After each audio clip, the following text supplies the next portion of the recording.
To illustrate how mistaken you are, I will quote physicist Richard Feynman. Quote, "If you think you understand quantum theory, you don't understand quantum theory."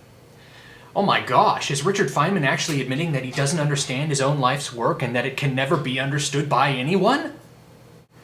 Nope, not at all, not even a little. He is simply and rather poetically stating that the ratio of questions to answers in our universe is infinite as compared to the human mind's capacity to comprehend those answers, which is finite. He, like Clarke, is a scientist.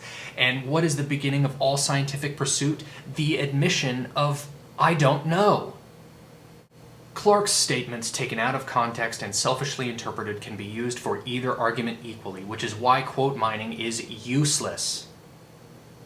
But hey, I'll be the first to admit that you might be right about this, that Clarke and Kubrick probably didn't know what the complete meaning of what they were creating was. I mean, it's not like a modicum of research on the subject would reveal tons of evidence to the contrary or anything. Oh, wait. Yeah, it would. You're not right about this. At all.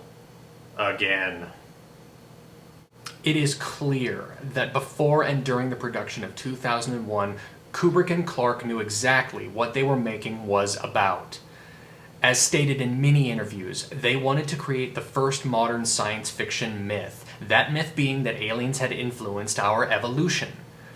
Kubrick was also quite clear that he wanted to create the first good science fiction film by abandoning all other sci-fi cliches in film up to that point, which resulted in the surreal, minimalist, and non-linear approach which not only changed sci-fi, but the form of film itself forever. No one was dancing around any of these facts during the film's production. In point of fact, the shooting script, wait for it, included narration that explained everything. How curious that two guys whom you postulate didn't know what the movie they wrote meant would have a narrator in the script that they wrote for that movie that explains everything that it meant. The script and pre-production also included alien creatures that were even designed and intended to appear in the final sequence. Now, while it is true that Kubrick began to clam up immediately after the film opened, Clarke is well known to have gone in the other direction. In fact, if I'm not mistaken, I'm pretty sure that he wrote 1 or 4 books on the subject. He was also rather keen on giving people advice on how they could fully understand 2001 on their own. In fact, his most famous quote on the subject is taken from a personal anecdote about a woman in customs, saying that she would let him through only if he explained 2001 to her. He famously replied, and I quote, "Watch the movie, read the book, repeat dosage as required." In fact, Clarke has been openly criticized, not just by fans, but other critics and authors as well, for explaining too much of 2001 in interviews and books. You see, for these people, Matthew, the ambiguity of the film version added meaning, and less ambiguity would have removed that meaning. Wow, what a funny concept. You see, Kubrick in his wisdom realized that explaining too much in a story about what is, in essence, unknowable detracts from the very themes he was attempting to manifest in the mind of the audience. A story about the unknowable that explains everything to you like you're a fucking child ends up being not so much profound as patronizing. On the other hand, directly acknowledging what is unknowable via the use of ambiguity in your storytelling treats your audience like they are adults, capable of coming to their own conclusions, and also guarantees expansive philosophical discussion.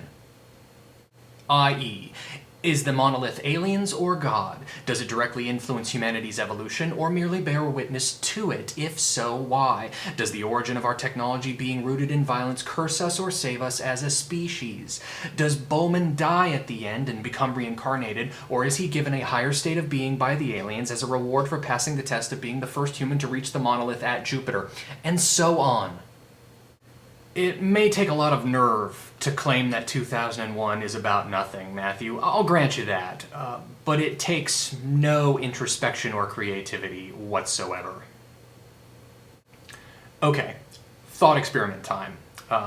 Imagine, if you will, that Kubrick had left in all of the narrator's exposition and the aliens at the end and gone with a faster pace. You know, dumbed it down.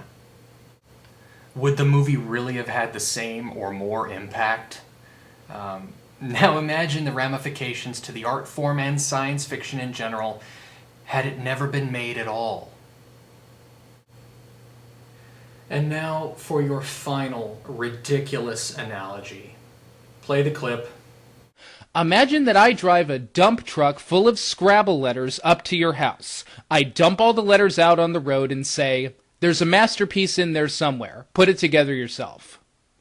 I'll even be really, really generous and say that maybe there would be a little bit of style to that approach, a little bit of originality. No one has ever approached a masterpiece in quite that way. Yeah. Actually, people have approached masterpieces in that way, Matthew.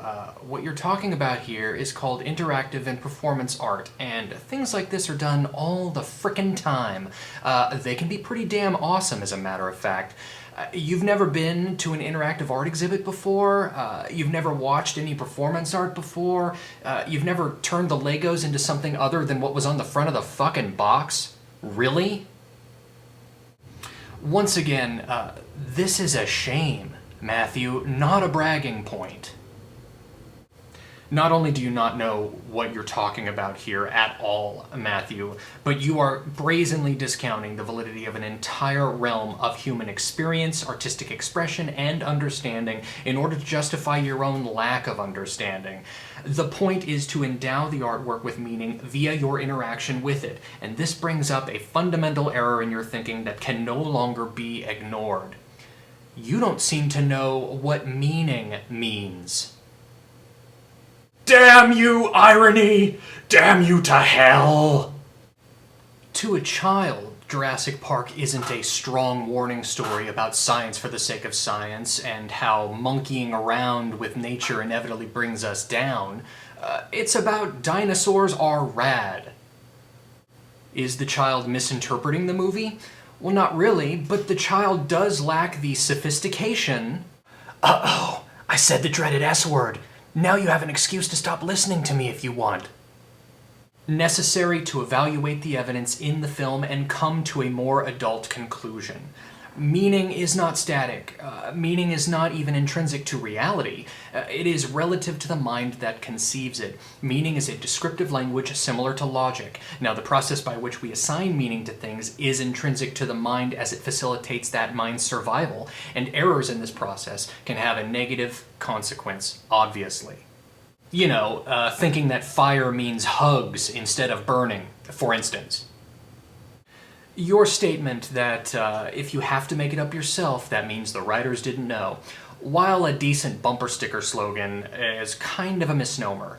We have to make up everything ourselves, Matthew. The process of assigning meaning is the same whether you're watching Jurassic Park or 2001.